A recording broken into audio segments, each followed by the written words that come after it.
Okay, so what Michelle's going to do is Michelle is going to just gently cleanse the face, and she's just going to use an alcohol pad. Michelle is going to just gently cleanse the face, and she's just going to use an alcohol pad. So can we get an alcohol pad to it, please? Now, even though the client's face is freshly cleansed, we're just making sure there's no residue of anything. So this isn't a facial. This isn't a relaxing facial, so it's okay that we go ahead and use an alcohol pad.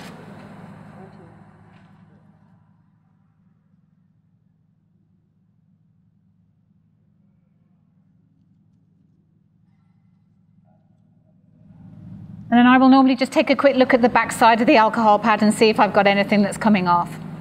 A little bit or not? Probably a lot. Okay, we turn the pad over, we'll give it one more wipe. And then the next thing we're going to use is the glycolic acid.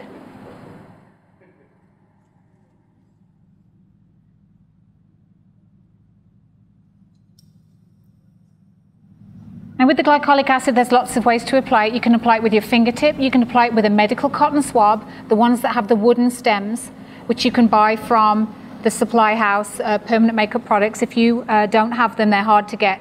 They need to have a firm wooden stem. So she's going to not rub it in, but she's just topically applying it onto the top of the skin. We're going to stay away from the eyes because it is an acid. Let's have a little bit more on there.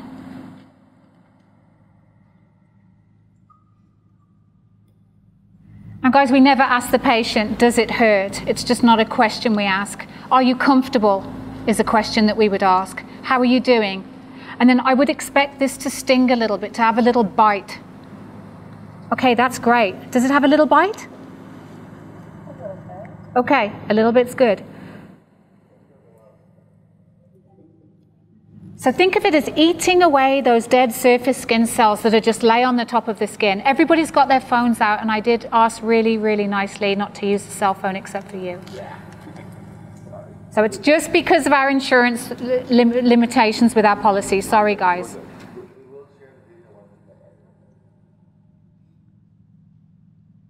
Okay, so we're just going to give it a couple of minutes.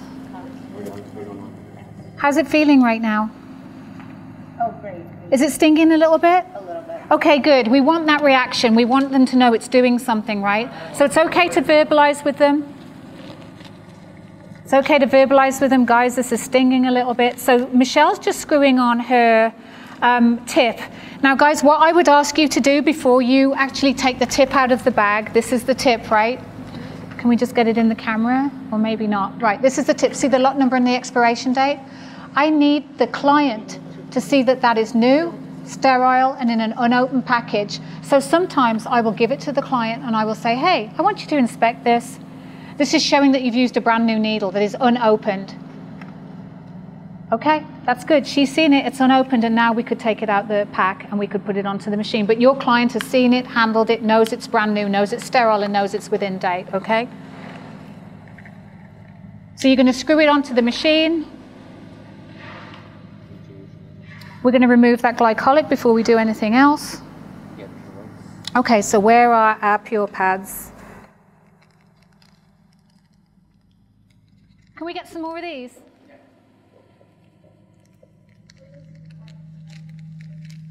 Okay.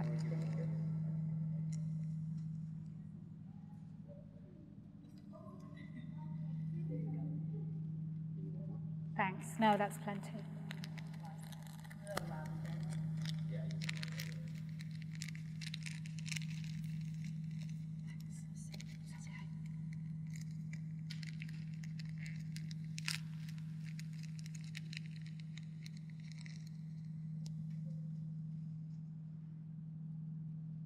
Okay, I'm going to give her some fresh ones because that one now has glycolic on it, so we want to make sure we're getting everything off.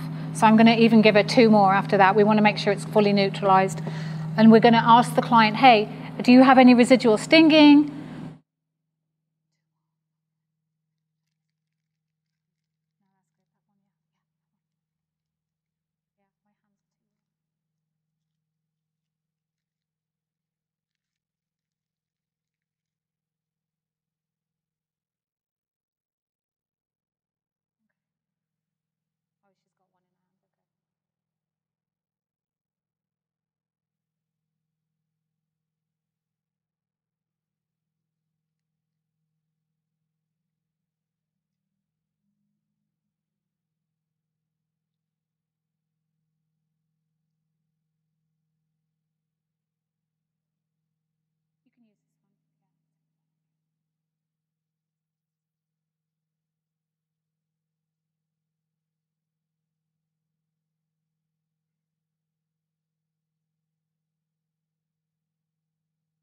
How's that feeling?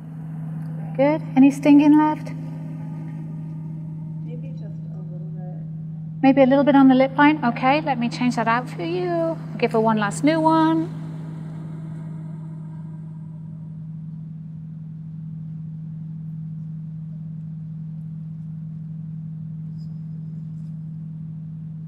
And guys, if in the consultation the client had expressed the fact that they do have herpetic breakouts in the mouth area, cold sores, blister fevers, whatever they want to call them, even if they've only had one, yes, I had one, but I was 5.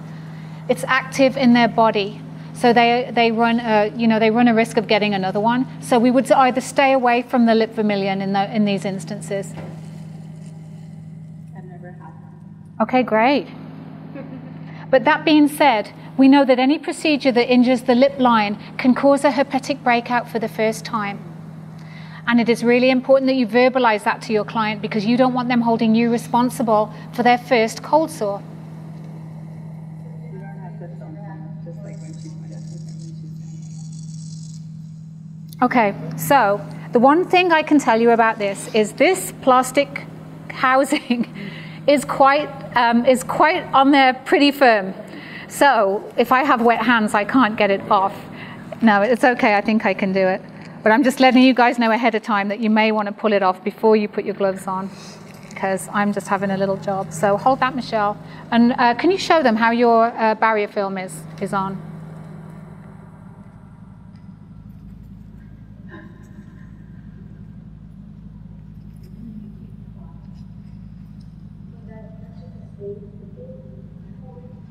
Yeah, I'm just trying to get this off.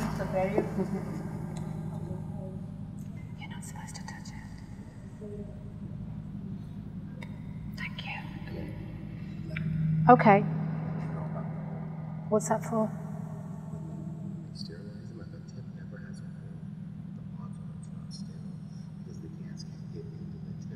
Oh, I did not know that. Okay.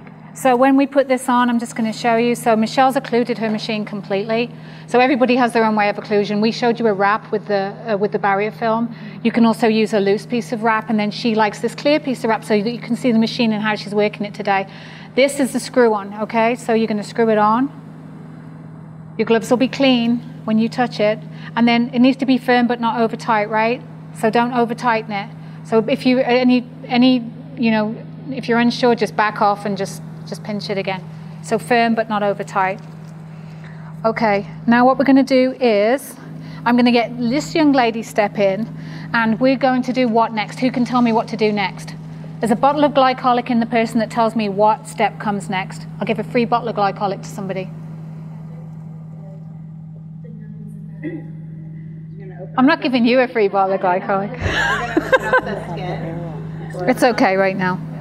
Okay. All right, so we're going to go with the magic right now. So this is what the magic looks like. It's that epinephrine-based anesthesia I was telling you about. It has the ability to vasoconstrict, and that's because of the epinephrine in it. Okay? So we would not want to use this with CRT, with any scars or areas of demarcation where we wanted to stay away from that, but with an all-over facial microneedling, it's great. Michelle, what area are you going to start?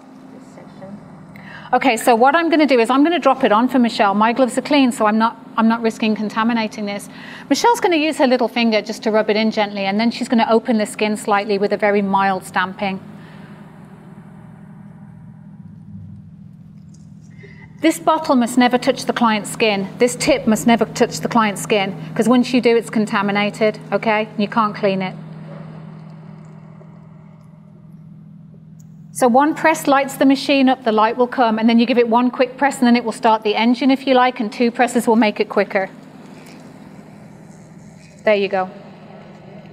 Now she's going to begin her stamping process. And it's not going to be too much together, it's just a light pass to get that anesthesia penetrating into the skin.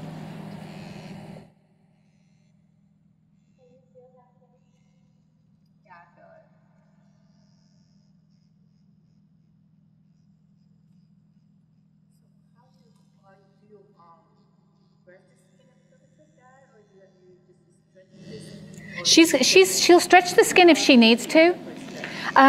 This young lady's skin is actually, you can just rub that in. This young lady's skin is actually pretty tight. She does not need a lot of stretching. So what I'm going to do is I'm going to take the top off the vials.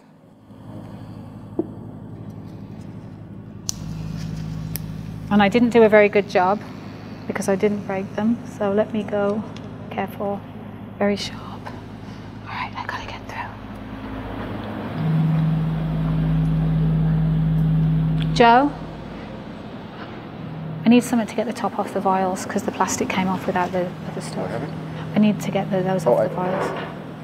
Be careful, you'll cut yourself open. Yeah, I told her that she needs to go to Oh, that was my fault then. I didn't hear her. Oh, okay. Sorry, you were trying to tell me.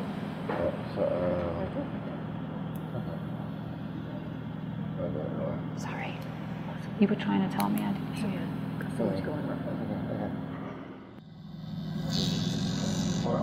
How you feel? Did you feel it? Yeah.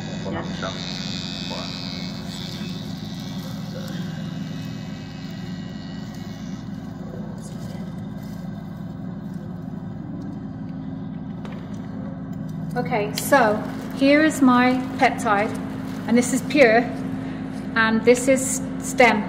Fine lines and wrinkles, anti-aging, right? She's got really good skin. She doesn't really have any hyperpigmentation. So this is our choice of cocktail today. So I like to take the top off the liquid, right, which is the peptide. And then, who can tell me what I'm going to mix into what? Pure into stem. Which one? The liquid in Got it, yeah, awesome. Okay, so I recommend that you do this over a tray, like this, like I'm not going to do, so don't do as I do.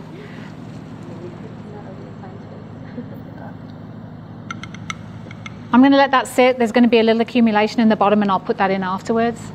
And then what I'm going to do is I'm going to take the top from the powder, and all I do is I just give it a little bit of a shake. And can we get a cap? Yeah, we've got a cap right here. It reconstitutes really easily. There is no mixing of the powder. It's really good. So with her, because she's fair, we can't really see any vasoconstriction right now. Okay, there we are. Make sure the top's on properly. It's tight. It's meant to be tight. If you don't get it on properly, the whole serum is going to dump right on your patient's face. Okay, so I take the lid off. I hand it to Michelle. If your tray's here while you're working, you're going to be able to put the serum down on the tray and concentrate on working if you want.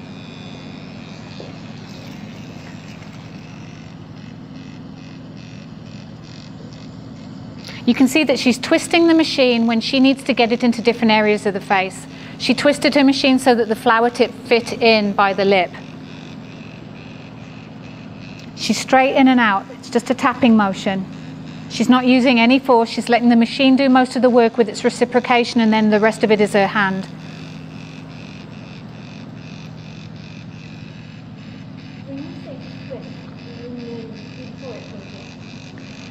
She's actually going to twist. She twists it. She changes the direction of it slightly to fit around. No. Some people do insert and twist. It's really an advanced technique. You can tear the skin if you do that. So if that's what you were doing to your face, okay.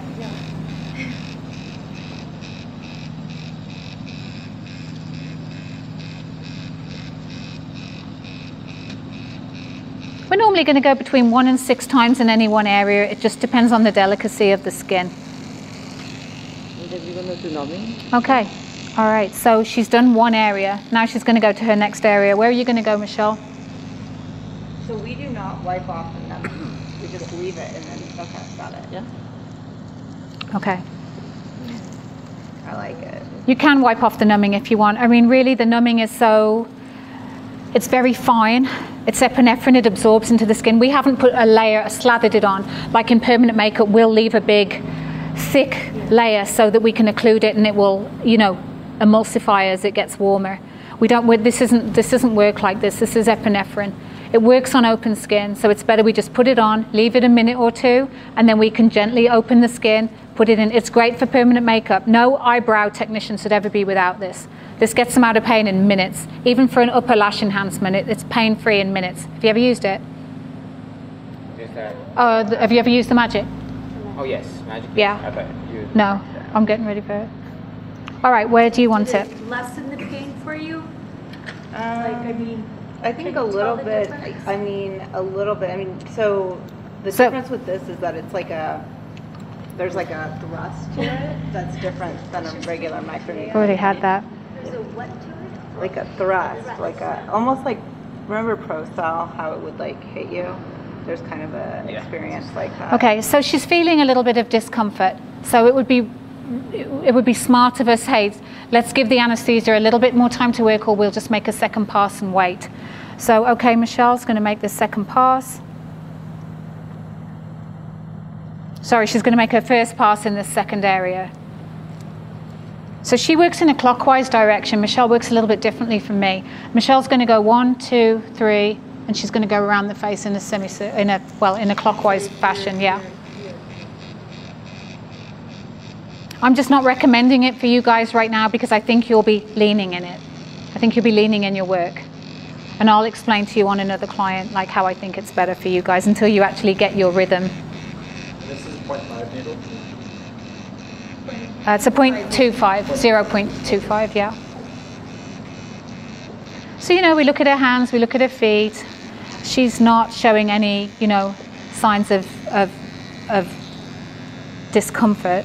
She is a very tough chick, though. I know.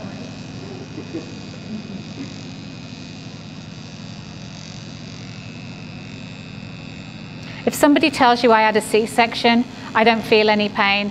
Having a tattoo is nothing like having a C-section. You can't compare those two pains. It's just not an equivalent. Who has a C-section without anesthesia? Wonder Woman? Little magic on that. So you can see she's being very eloquent. She's going just up and down, up and down. She's not risking tearing the skin. As she works around the face, her pen will go in different angles. You have to work around the face.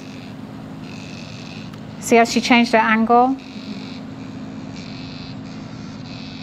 Now, right now, we're just still pushing the anesthesia in. How does that feel? I like it. I mean, definitely my first part is getting much, is now and when she did Can you see the vasoconstriction, guys? This is what epinephrine does. This is the action of epinephrine.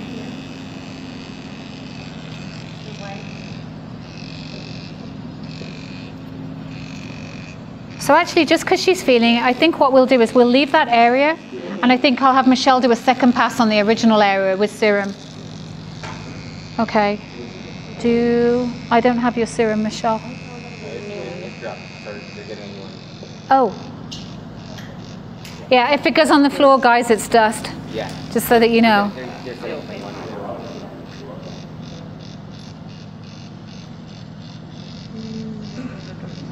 So the hardest part with this is to be delicate. Yeah, actually that's true because you don't feel like you're actually getting it in there, but you actually are. Is the amount of pressure for you today a longer needle? It's exactly the same. Yeah, you don't need pressure. Doing the work for The machine's reciprocating.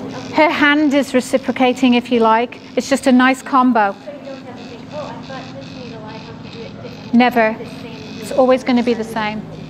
Okay, cool.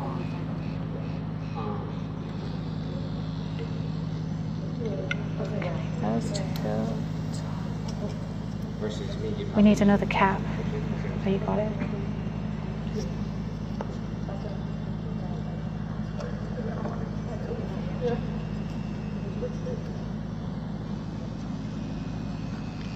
Okay, don't drop this one, Michelle. So again, if she had her tray here, she would put it down on her tray. For those of us that work, you get used to either holding it in your other hand while you're using your finger as a fulcrum, or, we often work with tissues in our hand or the wipes in our hand.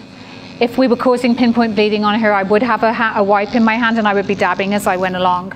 So now she's making a second pass over the initial area. We have the vasoconstriction from the anesthesia, so she should feel a lot more comfortable.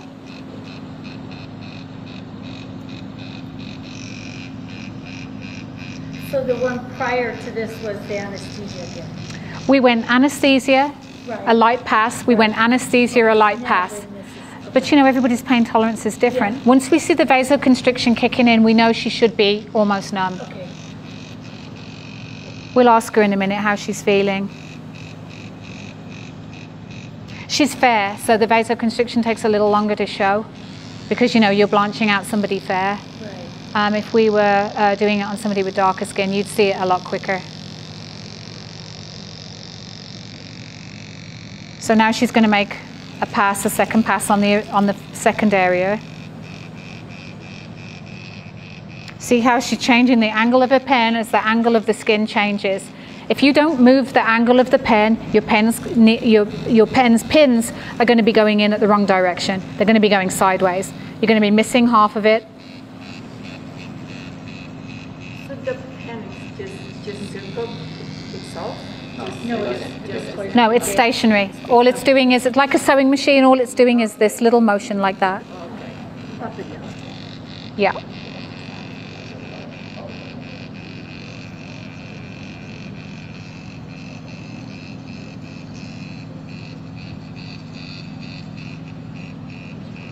And you can see she's using her hand to stretch. She hasn't got a lot to stretch with because I say there's not a lot of a stretch in her face.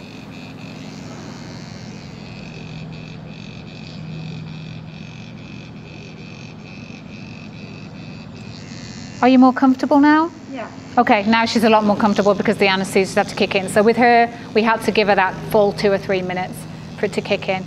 Use it on the eyebrows for those of you tattoo. It's a game changer. Have you ever used it?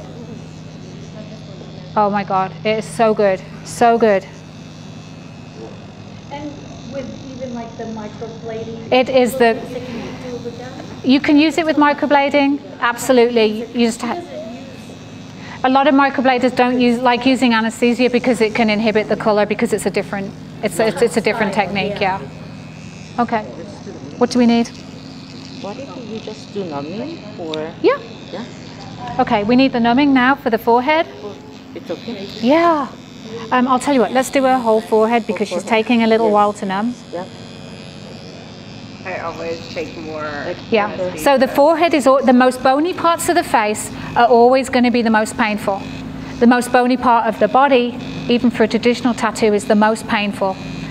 So the forehead and the fill trim and the lip area is normally the most painful.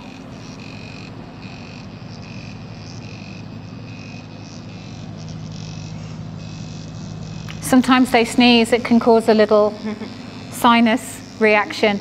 So I just tell them, hey, if you feel you're going to sneeze, just raise your hand, and then I know to pull my machine away from them. You just... Yeah.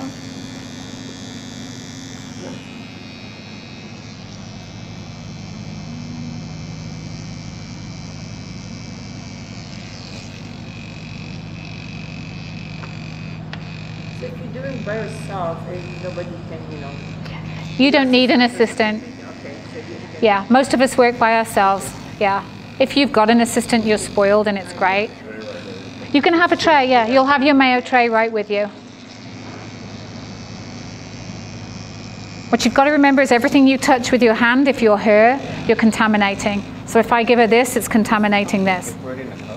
Yeah, you can pour it in a cup, like, if you want. You can use a swab.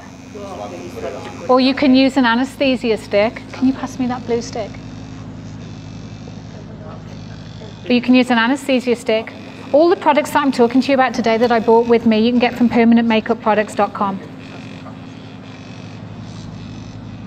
He has great prices, and he has everything to do with permanent makeup and skin needling.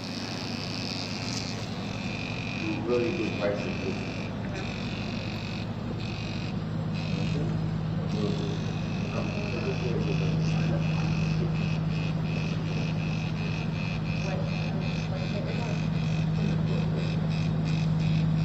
What was the website? It's permanentmakeupproducts.com, and I think it's on one of your thingies anyway. How is it reading? Is it looking red? No, because you're not looking red. Because why is she not looking red, guys? Why isn't she red? Why isn't she showing red? Because of the epinephrine. Yeah, the epinephrine. We're going to see the redness afterwards, and afterwards when you've quit. When the epinephrine begins to wear off, which is pretty quick, we're going to see that any track marks in her skin.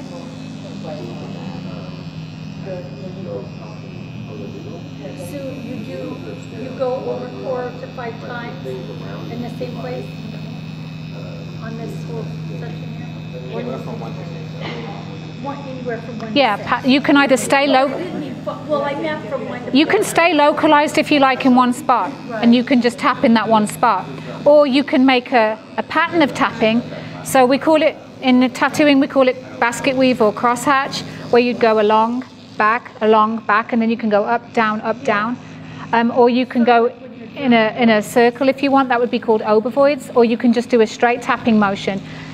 When I've seen Michelle needle before, she has normally stayed in one spot for the maximum amount of stamps, and then she's moved to her next spot.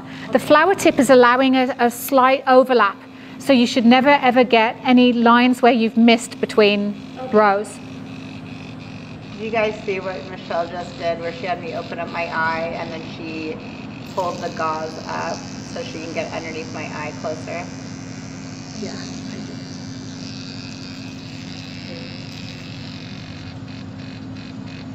I like that part that you can get in on top of that lid up there. And it's part of the beauty of the flower tip. Yeah. That I really noticed the difference. Like when she's doing it, you know, from I mean, that was the other thing. That was the whole kind of point of the tip design, was to be able to get places where other tips couldn't reach, or that you'd have to switch your tip out. So you can see how important it is to have that headband and everything on tight, so there's no stray hairs or anything, because she's already had a few stray hairs. You can see the vasoconstriction line down the bottom here. Yeah. Here.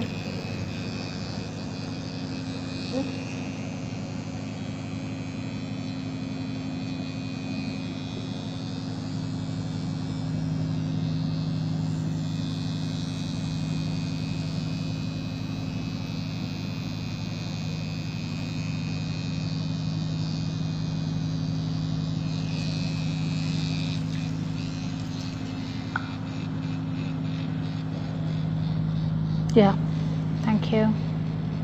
And there's a bit in that one, I think, as well.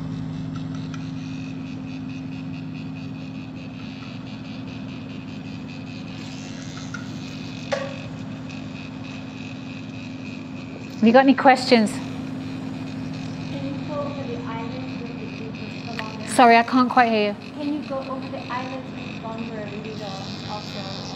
No. No, just 0.5. I recommend only 0.25, or other than that you can go over it with a 0.5, but you would have to apply a lot less pressure. So that's the good thing about the needle tip too. You can actually, if you're using a longer one, or one that's got a bigger length, so like the 0.5 or the 1, you will be able to go over that area lightly. You'll just have to be very, very careful about your pressure. But while you're learning, for anybody that hasn't microneedled before, please stick to the 0.25.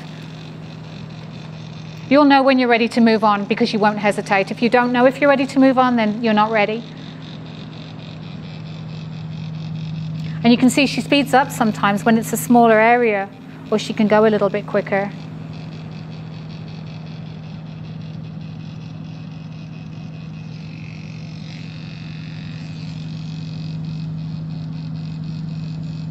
So you have to charge overnight that stuff.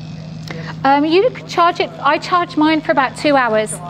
As soon as it stops flashing, it holds its full charge. I recommend you don't overcharge it, because even like a cell phone, you don't want to keep leaving it in. I don't leave any of my machines permanently plugged in. Okay, where are you going? No. Okay, again, we don't. If we're doing it this way, and I wouldn't be doing it this way if I was working on her myself, right? Because I'd be contaminating this if it didn't have barrier film on. If I want to put barrier film on and take it on and off my table, that's fine. But you can either put it in a pigment cup, or a little cup, or a little. I have some tiny little silicone things that are really great. It really should be disposable though. So this is important. She's going in the glabellar area, and she's going on her nose. So she's showing you how you can utilize the tip. It doesn't matter that the whole tip's not making contact. She's just using portions of the tip to fit in whatever area. Exactly. Yeah.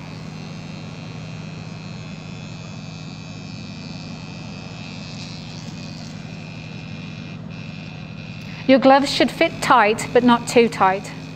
As over a span of like your whole working career, if you wear your gloves too tight, it will cause arthritis, or it will cause accelerated arthritis. You want them too big, you know, you can't feel the face properly.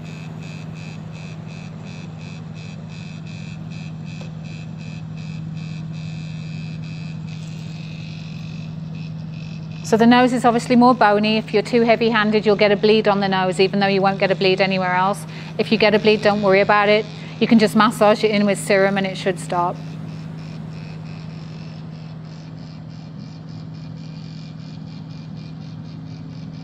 Yeah, from this angle where I am, you could see what, like it's touching up here, not down here, and then when she turns it, moves a different way. Yeah, she's just making it work for her. So if you're asking me, if you're saying to me, well, Julianne, I don't know really which tips to buy right now. If you want a tip that does everything, buy the flower. If you're only going to do body procedures where you don't need the precision of the edges on the flower tip, you can buy the round. But just so you know, this is an 82 tip, and the round is a 24 tip, and I can get a larger coverage area.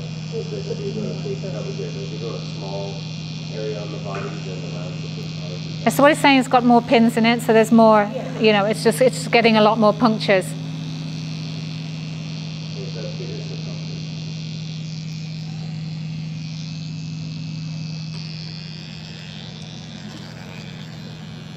So we're going to have her next.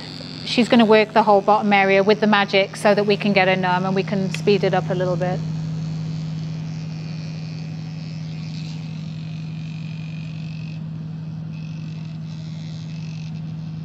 So she doesn't need to be as condensed with the magic because she's just trying to get that anesthesia into the broken skin.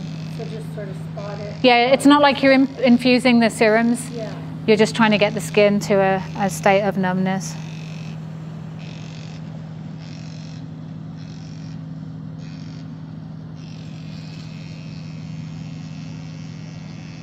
But I recommend, if you love doing the procedure and you're doing a lot, you know, try and buy a second pen at some stage.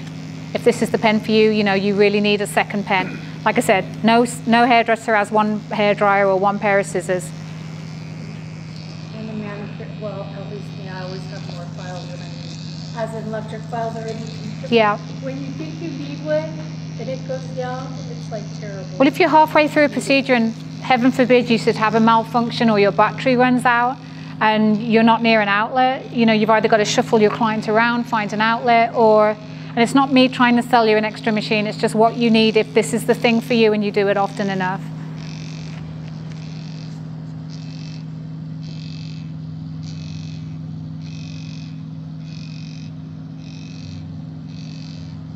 So she's not condensed again just because she's putting that anesthesia in.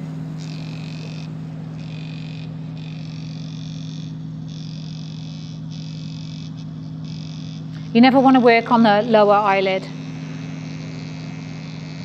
It's not an area that really is ever needs to be touched with a needle, the lower eyelid. The same way that you really shouldn't put traditional eye creams on the lower eyelid. It's not designed for that. Even though we want elasticity, we don't want to create any added like looseness in the lower eyelid. There's special creams designed for the lower eyelid. Do you have anything, Joe, especially for the lower eyelid? I think she was using that, right? I think it's the pedal. Oh, no, she's talking about... I'm talking about a topical eye cream. Do you have a topical eye cream that's specifically designed for the lower eyelid? Yeah. You do? It's right there. Magic. What do you need, Magic? I'll touch it because I'm clean. Where do you need it? Oh. You want your yeah. serum? Okay. Now she's not wiping it off right there because she's letting it sit. If you want to wipe it off, you could dab it off. You know, you could dab it off with one of the wipes.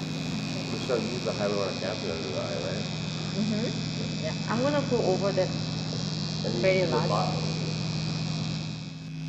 So I think what Michelle's going to do today, instead of putting a mask on, she's actually going to use a hyaluronic acid gel over the whole face.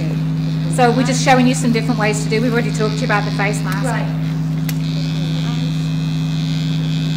So she's covering the lashes, She's asking her to look up, and then that's kind of like a PMU hold a little bit for a lower lash.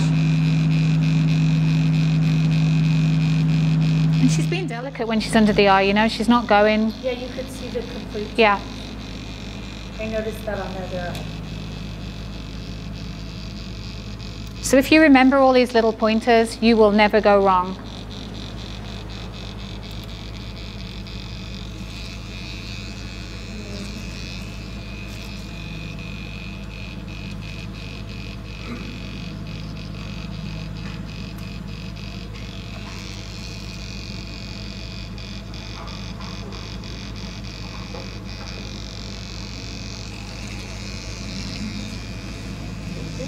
I never start at the forehead because the forehead typically is the most painful area. And if you start up here, not only could you lean in it afterwards, it causes them stress because they think if this hurts this much, what the rest of it, and they get on edge and they can hyperventilate and all sorts of things. Also, will you make sure that they've had a meal on the day of the procedure? So, you know, we don't want low blood sugar on the day of procedure, just like for tattooing. You've got to be really careful, you know. You would know if they were hypoglycemic or anything because you'd know from the intake form, right? So, you know, they need to come. Alcohol the night before is not recommended. Not only does it put you on edge, it can stress them out. It also encourages bleeding. It thins the blood. So we don't want any like bad habits on the night before. Excessive salt isn't a good idea. Going out for dinner isn't a great idea the night before. Really, it's a chill out night. Even if you tell them what they do, you have absolutely no control on. But hey, at least you voiced it, at least you verbalized it, you told them, you know. You can ask them during procedure, what did you do last night? It's a way of getting it out of them, you know. Yeah, I'm so swollen when I go out. Like today, I'm just so puffy because I had like teriyaki sauce and stuff, and it just blows. Yeah, so it's the salt, and also it's the air conditioning and the heat and travel.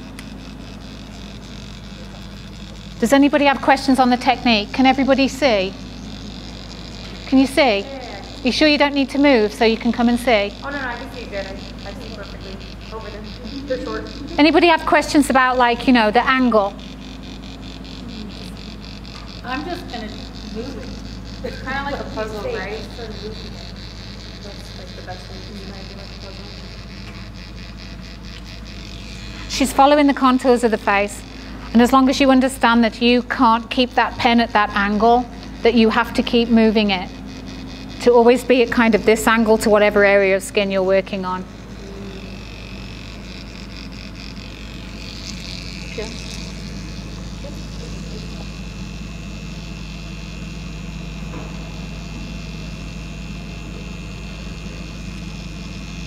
And if you wanted to, you can sell them the peptide as the aftercare.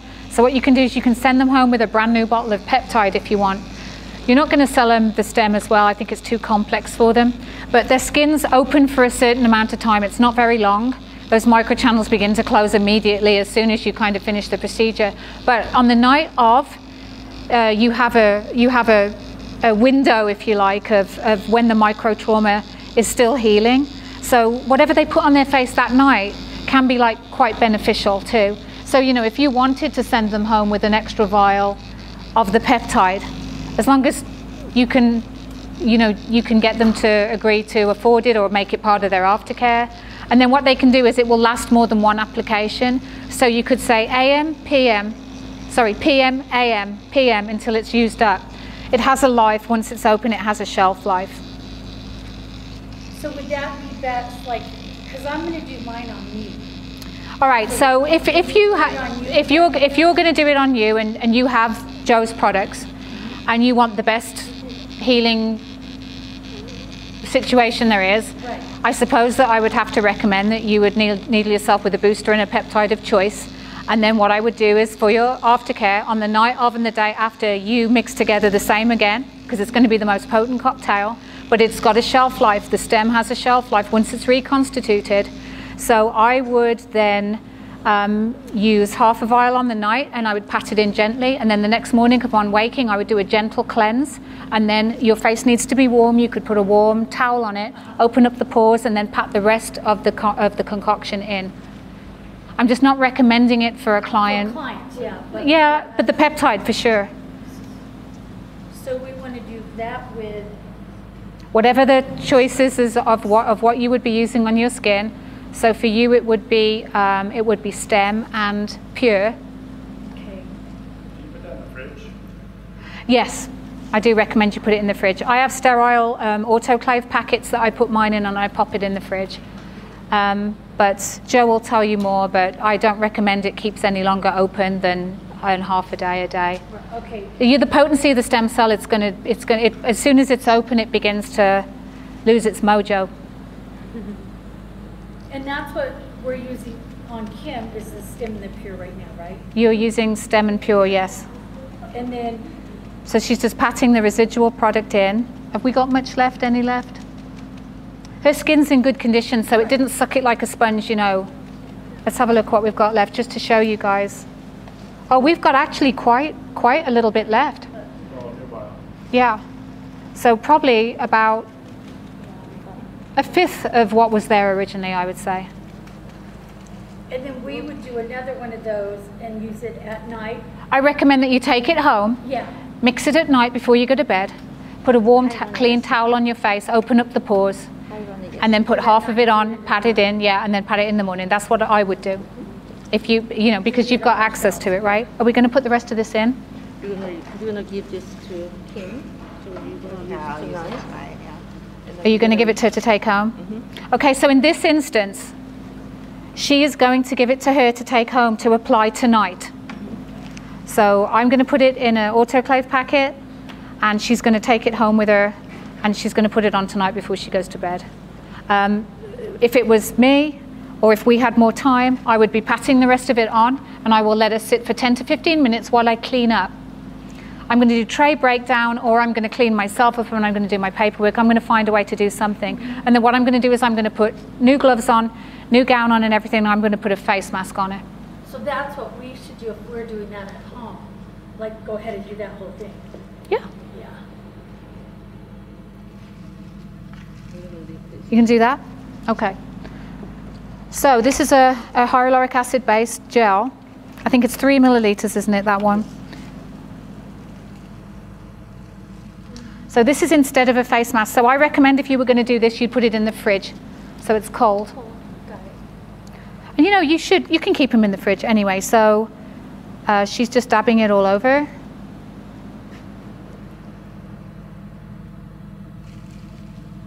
This is alternative tea. So it's the same product as would be, you'd think of a traditional filler, a hyaluronic acid filler. It's just fillers come in different molecular weights. So you normally have they call them petite normally, and then medium and grande. Do we know what weight this is? It's a larger one. This one's the Yeah. It's a petite. Petite hydro. So would we It's more like a petite. still do a mask if you're doing the No. hyaluronic? No, you do either one. If we do this, we don't know. Now, what you could also have done is if you didn't want to go underneath the eyes with the fluid, let's just say, you could actually microneedle this underneath the eyes. Yeah. And actually, this is one of Michelle's specialties. She will normally microneedle this under the eyes. And will she have put on exactly the same thickness that she just did now? Yeah, it's fine. Probably just like she did now. Yep.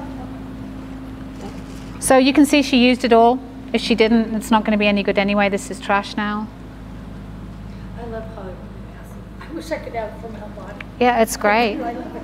Well, it's a naturally occurring substance, right? So this is the therapist in Michelle. Michelle is very good at rubbing in the correct way. So the estheticians will have more of this technique, but don't worry about it if there's any lay people here. I have no fancy technique. It's just about what feels good, but you can use a little pressure point if you want. So Michelle's good with her knuckles. See, she's giving her a little feel good. Now, is she going to wash tonight her face? She can actually I don't really want her to wash. I never wash after microneedling. Yeah. All I would have her do, if anything, yeah. After flying and stuff, I'd have to wash. Well, what I would recommend she did is she can either wipe herself gently with one of these, Okay. or she can put a warm, clean towel Wash over her my face just- and just open it up, Right. and then she can apply the rest of the residual liquid that she's Okay. got. Then that's okay. But she can wash very gently in the morning. I recommend the cleansing gel. The green box, just the cleansing gel. Not the... If I do it at home and don't go anywhere, then I would wash. Yeah. If I go out or anything, I'm like, No, you want to wash your face in the morning. It's fine to wash your face in the morning. Like if All you're right. doing yourself, I like to microneedle in the evening and then go to sleep with all of Yeah. my serums on. So let me put this in a little thingy.